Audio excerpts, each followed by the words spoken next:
What am I posting?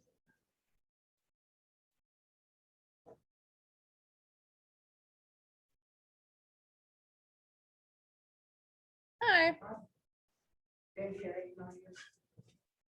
He didn't, but we talked about it yesterday, so let me set an alarm to remind myself.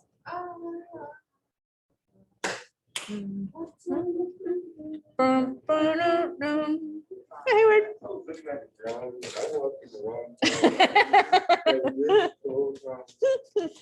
Faith, thou hast some crotchets in thy head. What are crotchets? I don't know. That's yesterday. Today Oh. is you heedless jolt heads, joltheads, jolt heads, Jolt heads.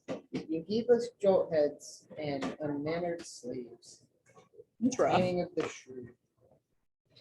9:40. 9:40. We'll send you. I want one of those for the board. What was it? That has lived too long. Oh, is that what it said? Yeah. Rogue that has lived too long. Troy.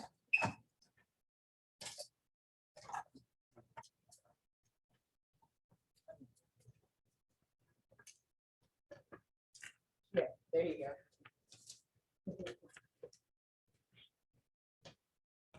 Oh. This morning is just like not going my way. What? Yes. There you go. I put it on the board. Thank you.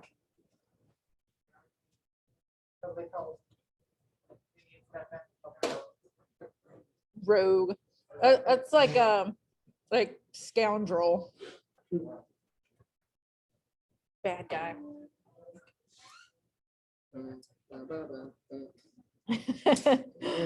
I'm a scoundrel. Duh. Yes.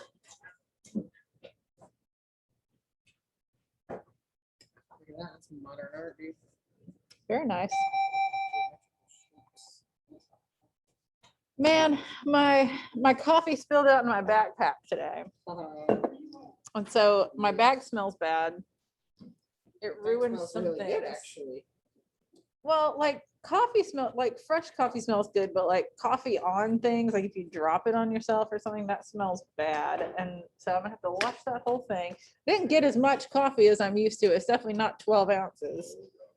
Ugh. She gonna be angry. You guys don't even know. We're all gonna die. When we went on the first senior trip to Atlanta, our power went out in the hotel like overnight, which was bad for a number of reasons, but there was no coffee available. And I was in such a bad mood. I was like, guys, I told you we were leaving 10 minutes ago. Come on. And we finally had to wait until we got to the aquarium and like find a little cafe.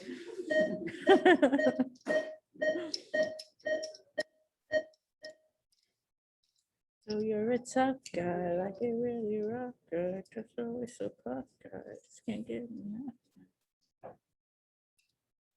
I heard Dominic brought banana bread. Dominic said he brought banana bread. I'm gonna have to get some at some point. Not you. I'm sure it's a teacher appreciation thing. We have a food truck coming at lunch with all kinds of, for teachers. I bet the food It's truck teacher wants our business.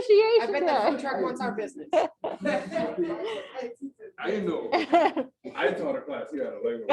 I know that. You're so tall. I feel like they believe you. I know. I taught a lesson. Yes, because we hate Miss. These guys?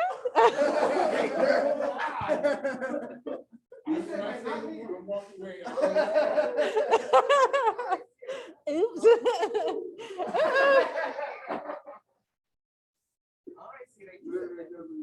He said that. He wasn't even ashamed about it.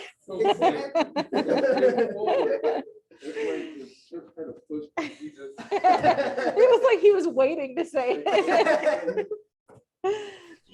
Chip was like, I hope somebody asked me why we were so quiet at first period. I bet you could pass off being a teacher though. You're so tall. I feel like you could go up and be like, oh yeah, I'm the profession teacher. Miss McCullough. Here's the lobster roll. Miss McCullough. Yes, sir. I'm on my way to school. I'm coming from Mount Pleasant. Oh my gosh. I can't even hear Nate. Shh. Nate, can you repeat that? I'm so sorry that your classmates are. I said I'm on my way to school. I'm coming from Mount Pleasant. Oh, okay. Is he zooming? Yeah. Are you Zoom driving? Huh? Are you Zoom driving? Yeah. Yes. Yep. Be safe. He said. Yes, ma'am. Ian, Corey, Christian, Brendan, Hayward, Troy. No Eli yet. Yeah, it's a lobster truck. They have like lobster rolls, lobster mac and cheese, lobster grilled cheese.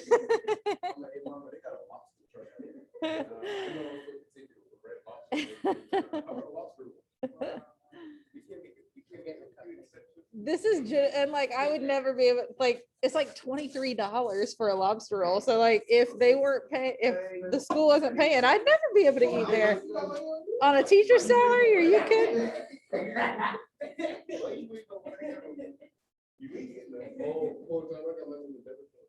Chip Sterling under. Okay, everybody's here. Yay.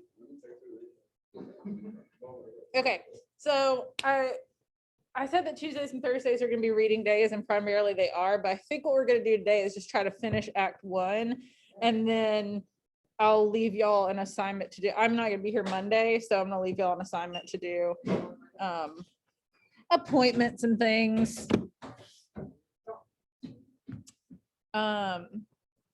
So let's just see if we can finish. Let me get this thing fired up. Oh my God, I don't even know how to work a door. It doesn't. You do it.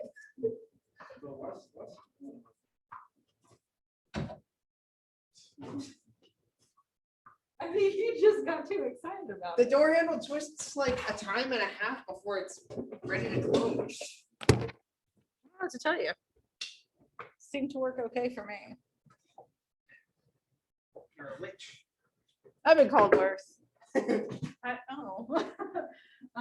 This kid the other day, who is not someone that I teach, I think like a younger kid, but I don't remember what I did, but he was like, "You're a meanie poo-poo head" or something like that. And I was like, I've been called worse. You've probably called me worse. And he was like, I definitely have called you worse. Baby poo-poo head. That sounds like sarcasm, even from a sister. That's like first grader insults. It is like a first grader insult. I think he was trying to refrain from saying something worse. Cotton-headed ninny muggins.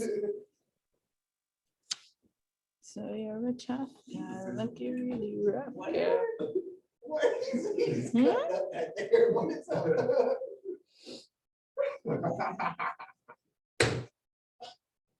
What's happening?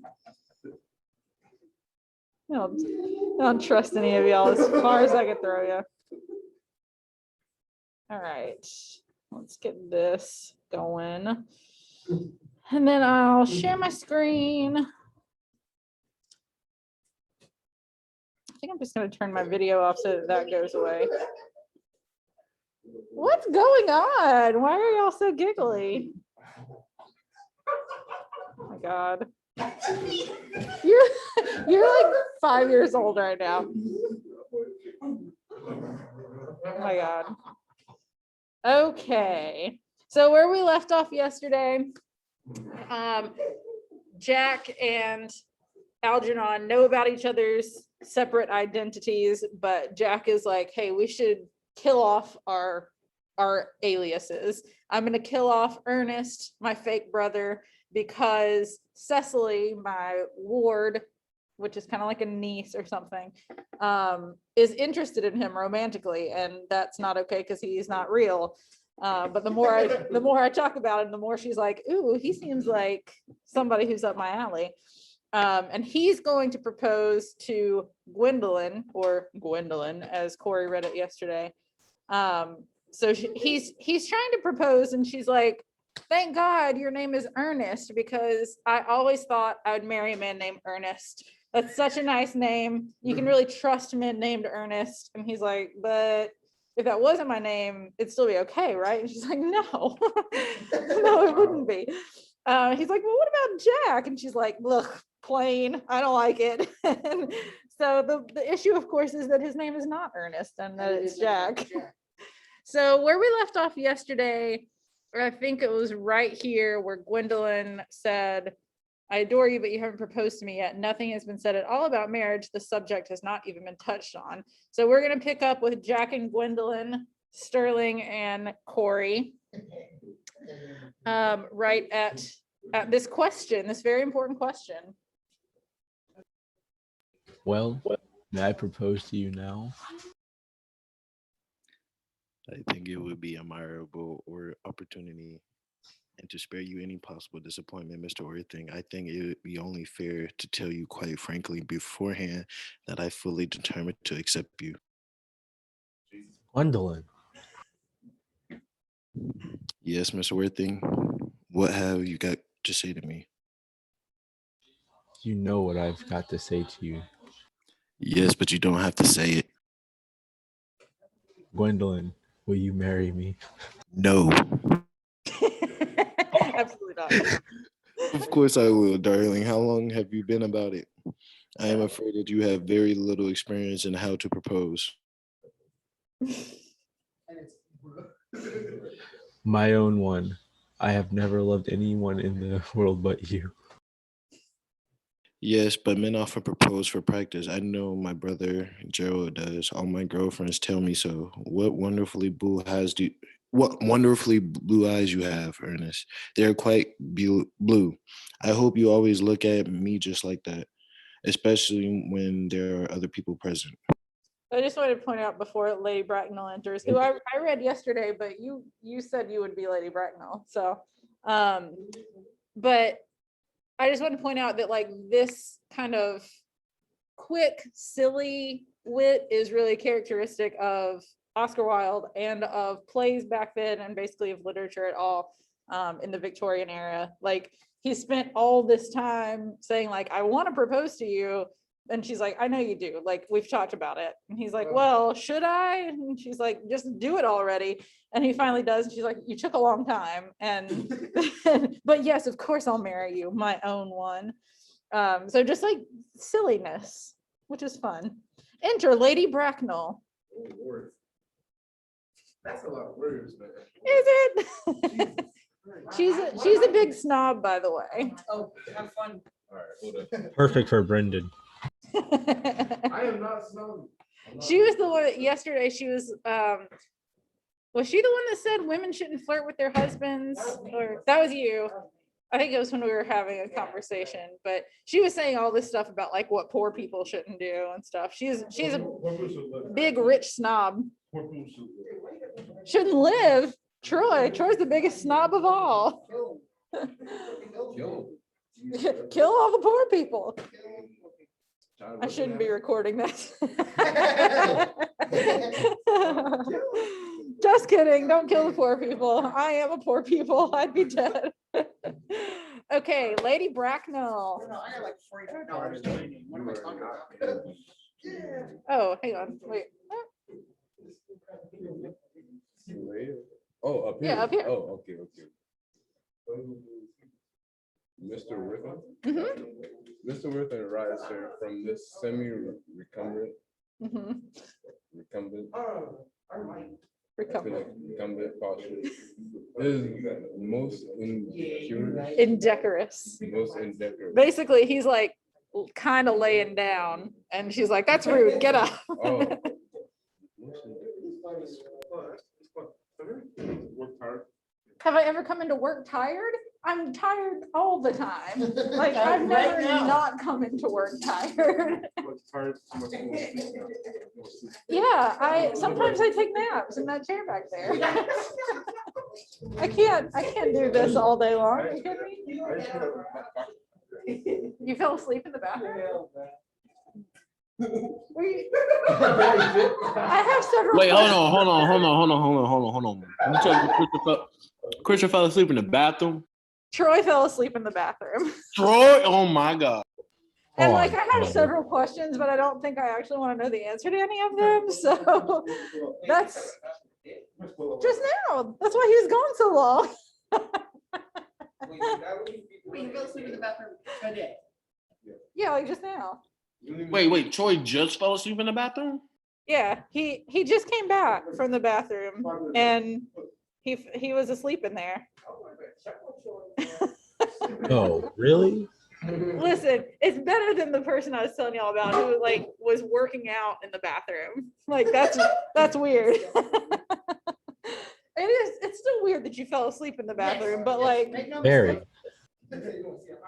you know, we're all tired at this time of day. What? More than 1 hour. I feel like, no, I don't want to get into I don't want to think about any of us and what we do in the bathroom. We're gonna move on. Okay, Gwendolyn. I must beg you to retire. This is no place for you. Besides, Mr. Worthing has not quite finished yet. Finish what, may I ask? I am engaged to Mr. Worthing. Pardon me, you are not engaged to anyone. When you do become engaged to someone, I or your father, should his health permit him, will inform you of the fact.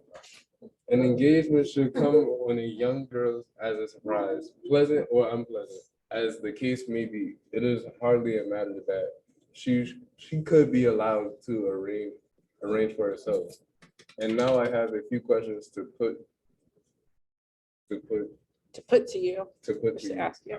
That's another word. It's a weird way to say it. Mr. Word, that's a lot of things. While I am making these inquiries, you, Gwendolyn, Why? will wait for me below in the carriage. Mama. Mama. Mama. In the carriage, Gwendolyn. Okay, they go to the door. Gwendolyn and Jack blow kisses to each other behind Lady Bracknell's back. She looks vaguely about as if she could not understand what that noise was. Like if you hear and you're like, what? What is it? What's happening?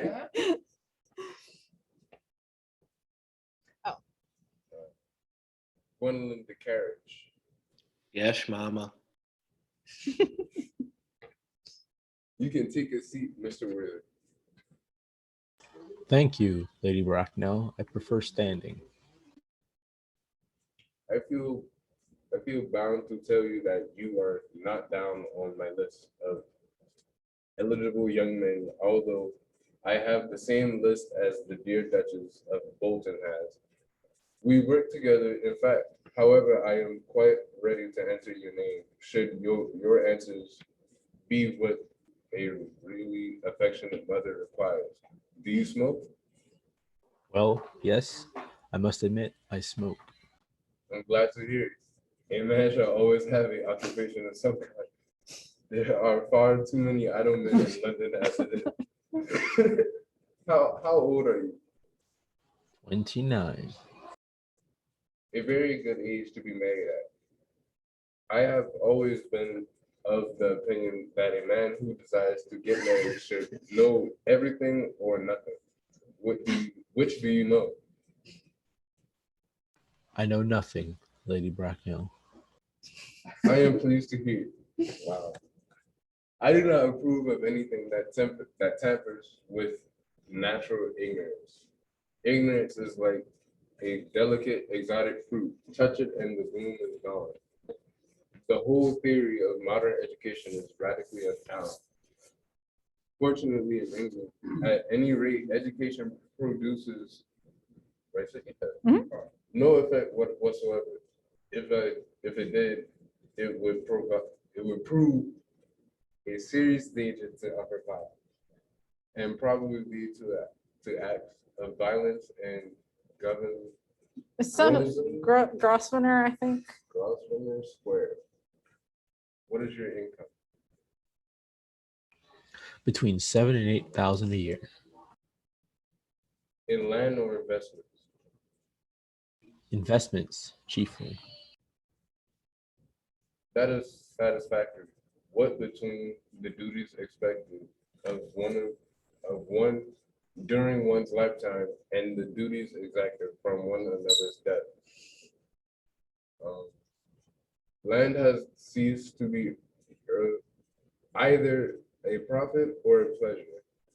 It gives one position and prevents one from keeping it up. That's all that can be said about land. It's kind of a lot. I have a country house with some land, of course, attached to it, about 1,500 acres, I believe, but I don't depend on that for my real income. In fact, as far as I can make out, the poachers are the only people who can make anything out of it. A country house, how many bedrooms? Well, that point can be cleared up afterwards. You have a townhouse, I hope.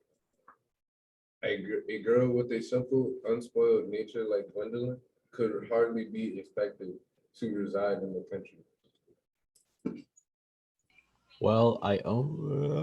I own a house in Belgrave Square, but it is let by the year 2 lady Bloxham. Of course, I can get it back whenever I like at 6 months' notice. Liddy Blossom? I don't know. She Oh, must she not be knows important. about very little. She's a lady considerably advanced in years. Nowadays, that is no guarantee of respectability of a character. What number in Belgrave Square? We might as well all scan. 149. Like, what's going on? Oh, shaking her head. The unfashionable side. I thought there was something. However, that could easily be altered. You mean the fashion or the side?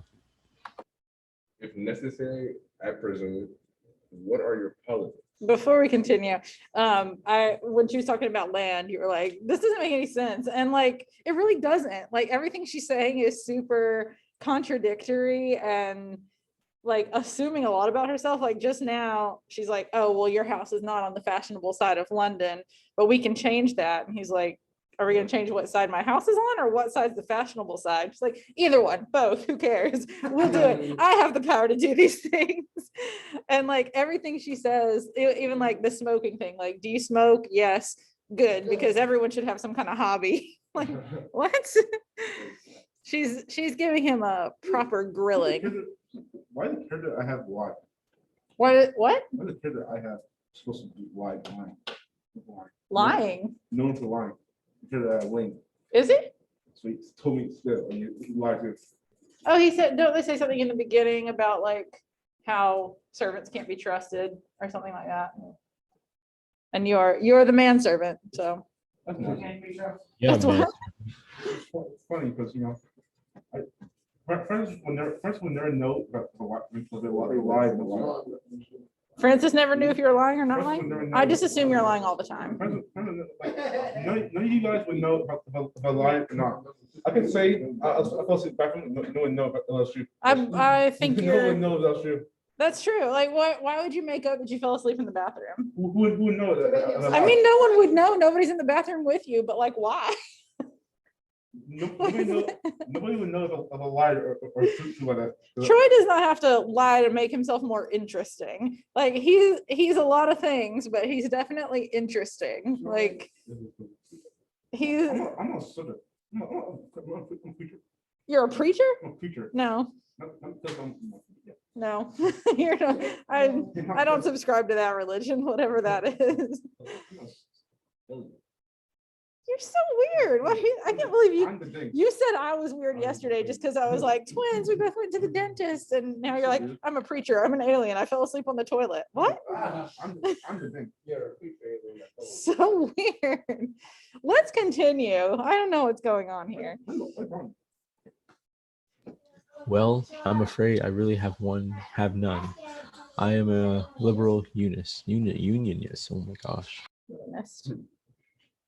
Oh, they count as Tories. They dine with us. or come in the evening at any rate. Now to minor matters. Are your parents living? I have lost both my parents. Oh, to lose one parent, Mr. Worthing, may be regarded as misfortune. To lose both looks like carelessness. Wow. Who was your father? He was evidently a man of some wealth. Was he born in what the radical papers call the purple of, I said that right, purple of commerce, Commerce. or did he rise from the ranks of the Aristocracy. Yeah. I am afraid I really don't know. The fact is, Lady Bracknell, I said I had lost my parents. It would be nearer the truth to say that my parents seem to have lost me. I don't actually know who I am by birth. I was, well, I was found. Wow. Very dramatic there. The late Mr. Thomas Cardew, an old gentleman of very charitable and kindly disposition, found me and gave me the name of Worthing because he happened to have a first-class ticket for Worthing in his pocket at the time. Worthing is a place in Sussex. It is a seaside resort. Where did the charitable gentleman who had a first class ticket for the seaside resort find you?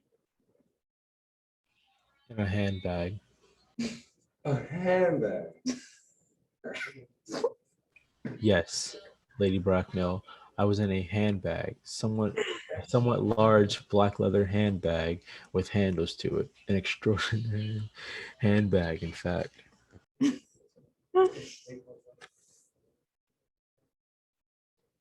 In what locality did this Mr. James or Thomas Cardew, I said that right, Mhm. Cardew come across this ordinary handbag?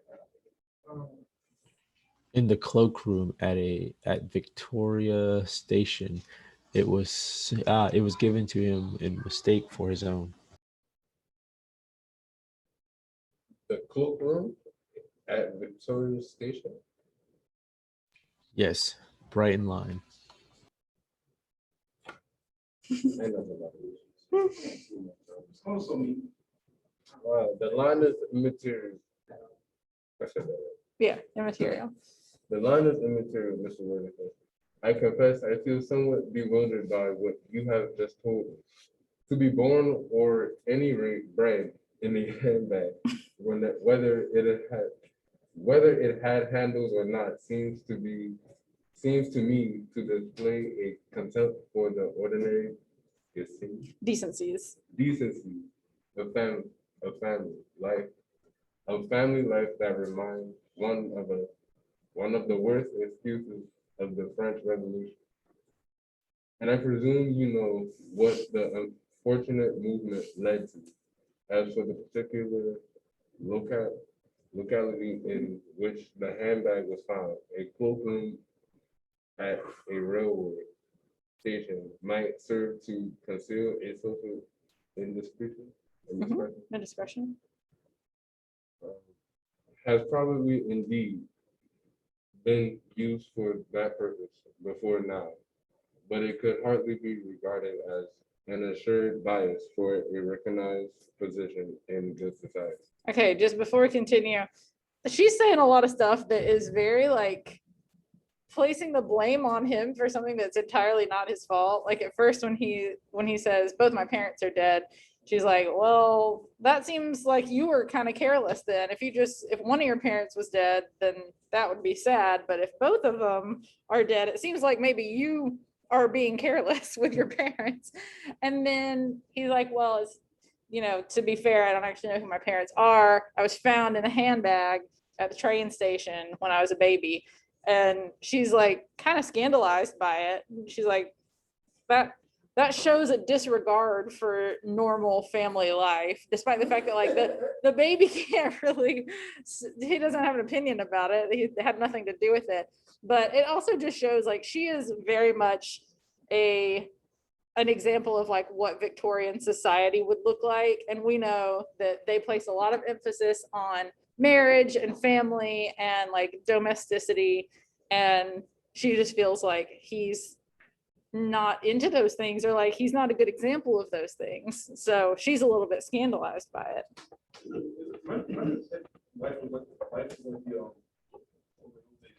Oh, you couldn't pay me enough to be a woman at any other time. Yeah. People just, they believed a lot of different things. I think it would be very difficult. All right, let's continue. Jack. May I ask you then what you would advise me to do?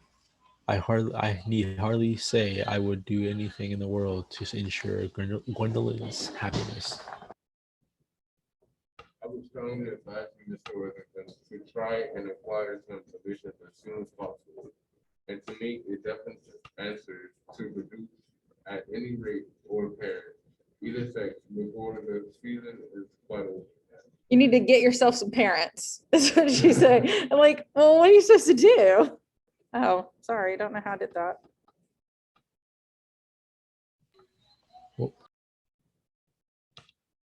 Well, I don't see how I could possibly manage to do that. I can produce the handbag at any moment. It is in my dressing room at home. I really think that should satisfy you, Lady Bracknell. Sir, what has it do for you? What has it to do with you? You can hardly imagine that I and Lord Bracknell would dream of allowing our only daughter, a girl brought up with the utmost care, to marry into a cloaking and form an alliance with a parcel. Good morning, Mr. Worthington. Sweeps out in majestic indignation. Hey. Good morning. Oh, okay. And Algernon starts playing the wedding march, which is a very like sarcastic thing to do in this moment when the girl you just proposed to, her mom is like, I'll tell you whether you're engaged or not. And you're basically a handbag. I'm not going to allow my daughter to marry a handbag. So Algernon starts. For goodness sake, don't play that ghastly tune, Algie. How idiotic are you? Mean. All right, Algernon comes in cheerily. Yep.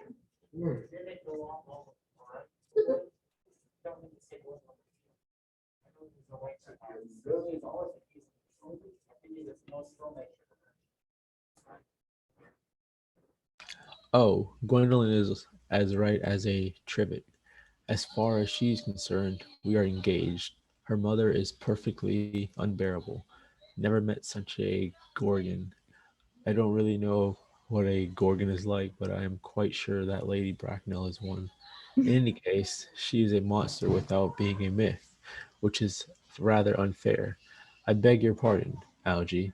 I suppose I shouldn't talk about your own aunt in that way before you. A gorgon. I want to look that up because it makes me think of demogorgons from Stranger Things.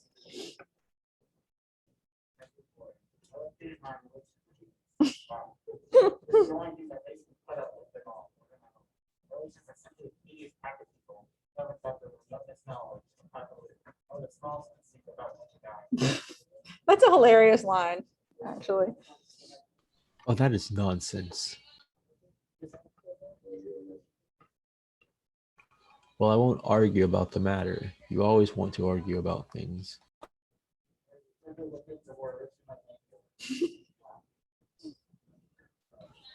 Upon my word, if I thought that, I'd shoot myself. You don't you don't think there's any chance of Gwendolyn becoming like her mother in about 150 years, do you, Algie? They're so rude. Honey. Thank you. Is that clever?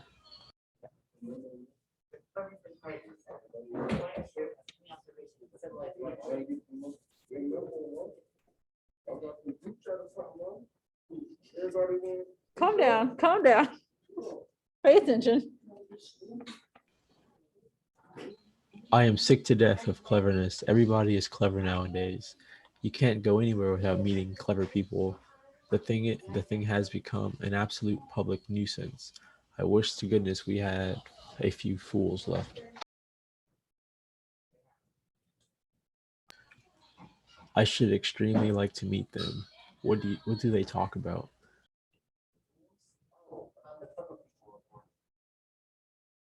What fools?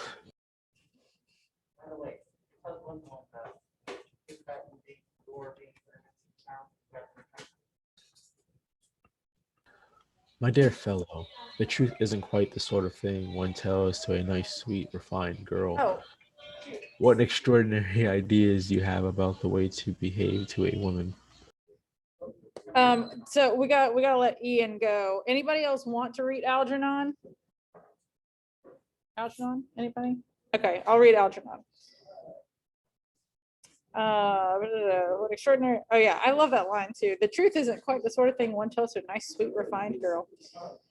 The only way to behave to a woman is to make, just for the record, make love doesn't mean the same thing back then. It basically just means like flirting or like making your intentions known. The only way to behave to a woman is to make love to her if she is pretty and to someone else if she is plain. Oh, that is nonsense. What about your brother? What about the profligate Ernest? Oh, before the end of the week, I shall have gotten rid of him. I'll say he died in Paris of apoplexy. Apoplexy. Lots of people die of apoplexy quite suddenly, don't they?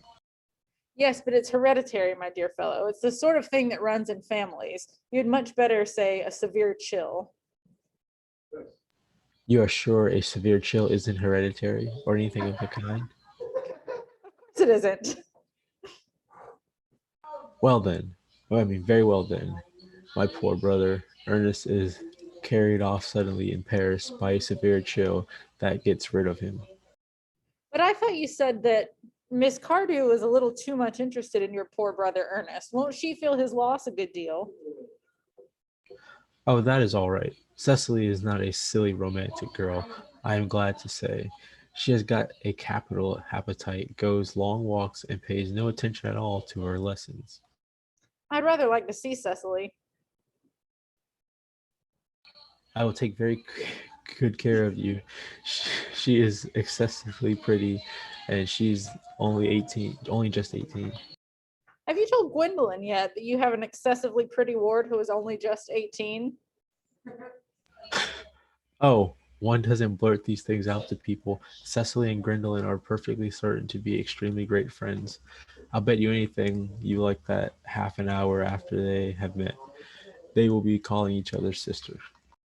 Women only do that when they've called each other a lot of other things first. That's a very funny line. Now, my dear boy, if we want to get a good table at Willis's, we really must go and dress. Do you know it's nearly 7? Oh, it is always nearly 7. Well, I'm hungry. I never knew you weren't when you weren't. What should we do after dinner? Go to the theater? Oh no, I loathe listening. Well, let us go to the club. Oh no, I hate talking. Well, we might trot around to the Empire at 10. Oh no, I can't bear looking at things. It is so silly. Well, what shall we do? Nothing. It's awfully hard work doing nothing. However, I don't mind work when there's no definite object of any kind. Lane, you're back. Troy.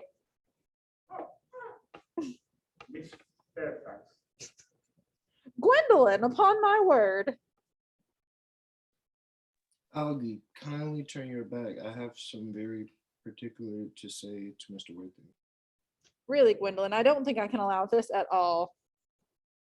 Algie, you always adopt a strictly immoral attitude toward life. You are not quite old enough to do that. My own darling. Ernest, we may never be married. From few parents nowadays pay any regard to what their children say to them.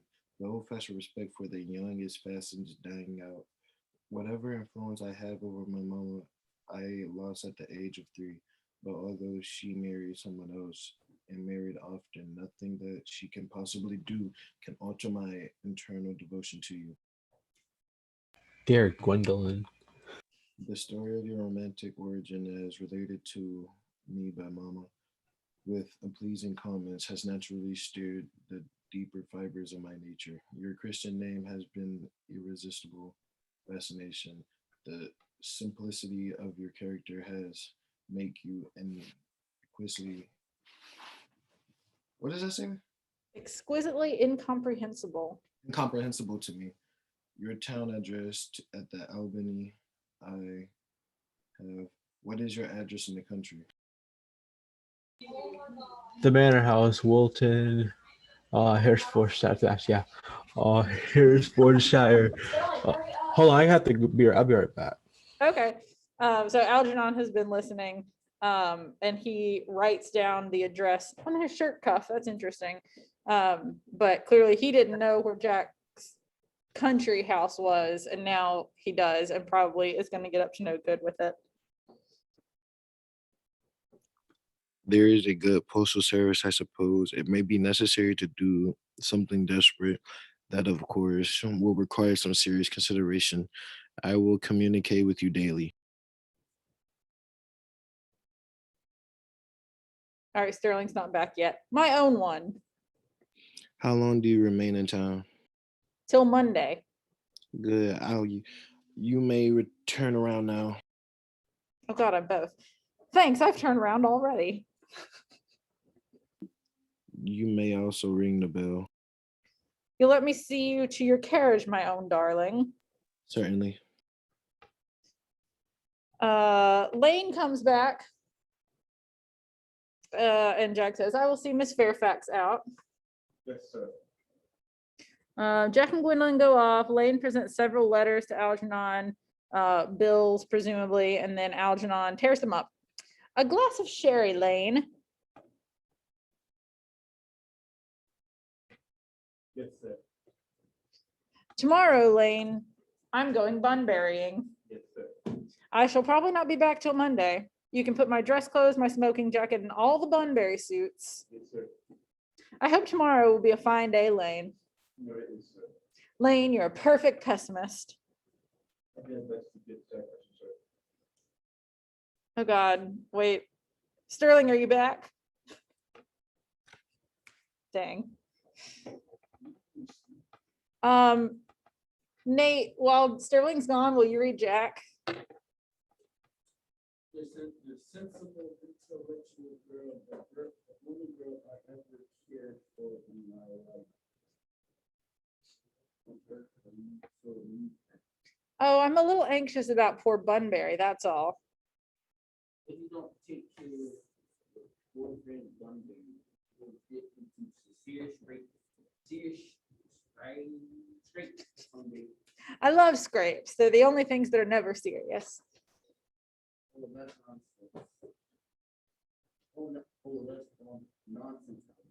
You never talk anything. But nonsense. Oh, sorry. Nobody ever does. And then Jack leaves, and Algernon lights a cigarette and reads his shirt cuff, which has Jack's address written on it, and smiles. And that's the end of Act 1.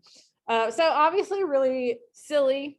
There's a lot of like witty wordplay and just like characters kind of bouncing off each other. Everyone is kind of unreasonable. The thing that I think is really interesting about the characters is that Jack kind of comes across as like the straight man, and Algie is like the one that's always getting into scrapes and stuff. But like, if you actually look at them, neither of them is like a totally morally upright character, because Jack has also got this secret personality, or like the fake brother. So he's kind of hoodwinking some people too. And he gets on to Algernon about doing that, but he does the same thing. So they're both, they will both at some point in the play go by the name of Ernest. And the irony in it is sort of that neither of them is all that earnest. They're both liars. So perfect time. Well, actually a little bit early. I'm gonna go ahead and unplug this.